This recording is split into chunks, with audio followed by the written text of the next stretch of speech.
Kayo po ba mga bossing ko ilubog sa mga pagkakautang? Meron po ako i-share po sa inyo po mga bossing.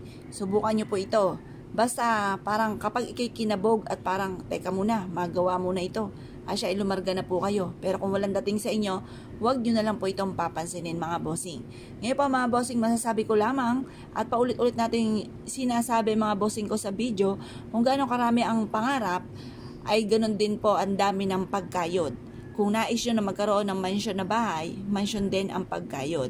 Baka naman po mga bossing, mansyon ang gusto pero ang pagkayod ay gakubo lamang. Or kaya po ay talagang konting kembot lamang ay pagod na. At tapos ay paladaing pa, naku, wag ka nang umasa. Pagkatapos, kay marami mga pangarap, masipag ka, madiskarte, hindi nakakalimot magdasal at talaga namang ginagawa na lahat para maging matagumpay, sabayan nyo pa ng mga pampaswerte.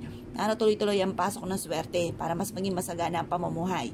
Ito pa mga bossing ko ay bigas. Ang bigas ay sa pulay ginagamit kahit na mga kanununuan pa po natin pagdating sa usapin ng mga pampaswerte. Tuwing bagong taon, ang bigas ay hindi nawawala sa inyong hapagkainan. Kapag ikaw po ay bagong pasok sa loob ng inyong tahanan, kapag may bago kang bahay, may bago kang negosyo, ang bigas ay hindi rin nawawala. Kapag ikinakasal, kailangan ito'y paghahaluin sa bulaklak ng sampagita at ito po mga bossing ko or kaya po bulaklak ng rosas para mas maging masagana ang pamumuhay. Sa Paul, pagdating sa usapin ng kasaganahan ng kaswertehan, ang bigas ay hindi nawawala.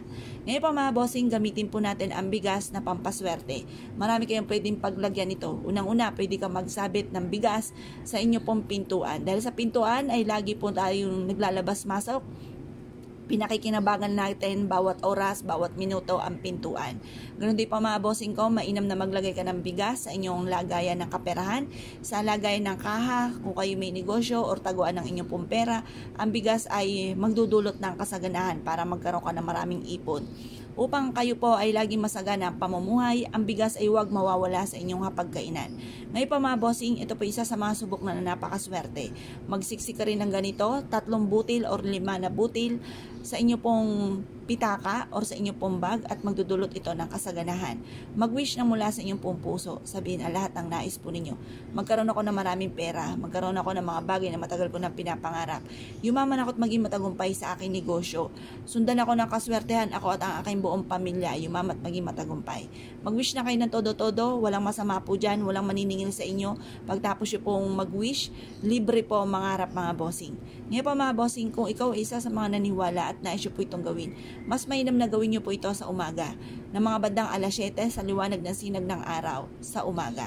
Ngayon pa mga bossing, mag-wish ka na walang gamit na sana, direct to the point, at maging positibo sa buhay. Lagi nyo sasabihin ang lahat ng nais ninyo. Huwag nyo na lang itong iparinig sa iba, huwag nyo na lang ikwento sa iba, upang sa ganoon mabilis yung ma-achieve ang mga pinapangarap. Kasi wasa may nakakaalam, nauudlot mga bossing.